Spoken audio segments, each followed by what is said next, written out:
everyone, this is Linda from Colourwerx Designs and welcome back to week number 3 of the Splendor QuiltAlong. Last week was all about preparing and applique stitching the smaller flower blocks that you see behind me. This week is all about preparing and applique stitching the large flower block that's in the center of the quilt. We're going to be talking about putting together our 9 patch that you see back there, as well as preparing all of our applique shapes for the large flower block. The first thing that we need to do though to get started is to take those 9 blocks you see behind me on my design board, and we're going to stitch them together in a 9 patch formation. So we'll go ahead and start doing that.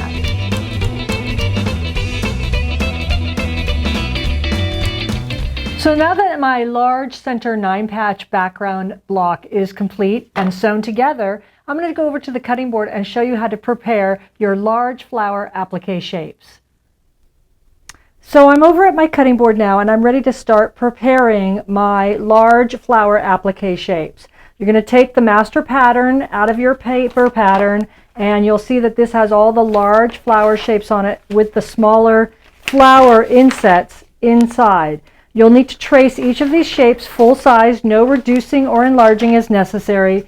No adding of 1/4 inch seam allowance is necessary. Use the Heat and Bond Light product, which I like, and a number 2 pencil if you'd like, and trace all these shapes independently of each other and apart from each other on your fusible web, on the smooth side of your fusible web. Make sure that you also transfer all the numbers so you don't get mixed up, so that you know the large, let's say number 7 petal goes with the smaller inset number 7, because it is easy to get mixed up. Also make sure that you also trace the center of the flower right there. Once you do that on your fusible web, you're ready to start fusing these 2 fabrics. The first thing you're going to need to do is rough cut out all the shapes. So you're going to leave about a 1/2 inch or so of fusible web on the outside of the line you drew, just like this. You'll then take your shape and you'll fuse it to the wrong side of your fabric. So here is what I'm using for my flower petals, and this is the right side of the fabric. This is the wrong side of the fabric, and I've fused my shape on. And then I'm ready to start cutting out all my shapes. You're just going to take a nice sharp pair of scissors and start to cut out right on the line. Take your time in doing so, and once you get these all cut out, we'll be ready to start applique stitching. Now before we do that, I want to just say a word about the center of the flower and give you some ideas. So this large center that goes in the center of the large flower there, you can have fun by fussy cutting that out. So for my purpose, I'm going to use this Fairy Frost fabric from Tula Pink, which matches the fabrics I'm using in my quilt. But you could also use something like this, which is a fun kind of polka dotted black fabric. So if you wanted to resemble something as the center of a sunflower. The other option would be, which I've used, is this beautiful panel from Alice in Glass that you might have hanging around, or something similar, and then you can fussy cut the center of your flower to match in somewhere else. So you can have fun choosing different fabrics for the center of your large flower on your Splendor quilt.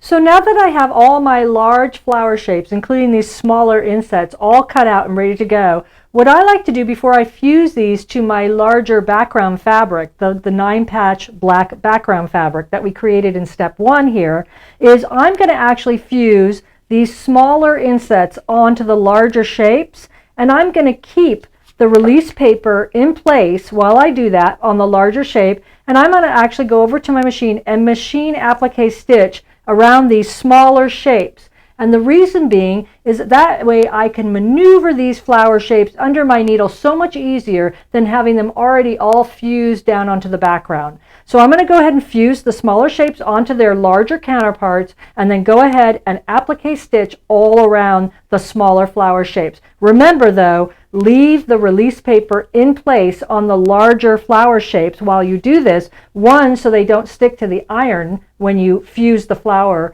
smaller flower shape in place, and 2, so that when you applique stitch around these smaller flower shapes, this release paper that's here will act as a stabilizer for your stitching. Once you're done with that, then you can remove, of course, the release paper from the larger shapes while we fuse them onto the background blocks. So we're going to go ahead and stitch on these smaller shapes first.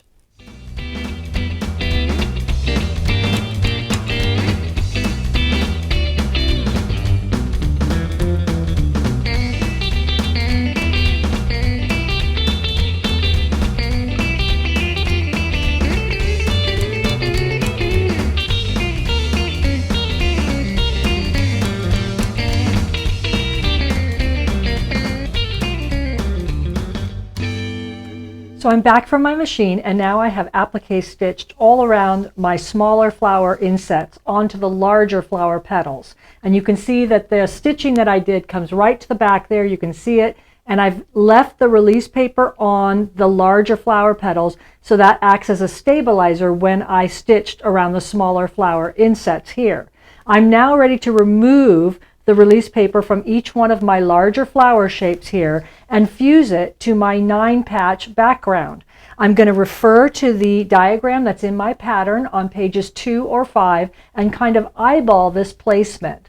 Another guide that will help you is that if you measure about 5.5 inches in from the edges of your 9-patch and make a mark on the sides here, that's just about where these side petals hit, about 5 to 5.5 inches, and the same for the top and the bottom.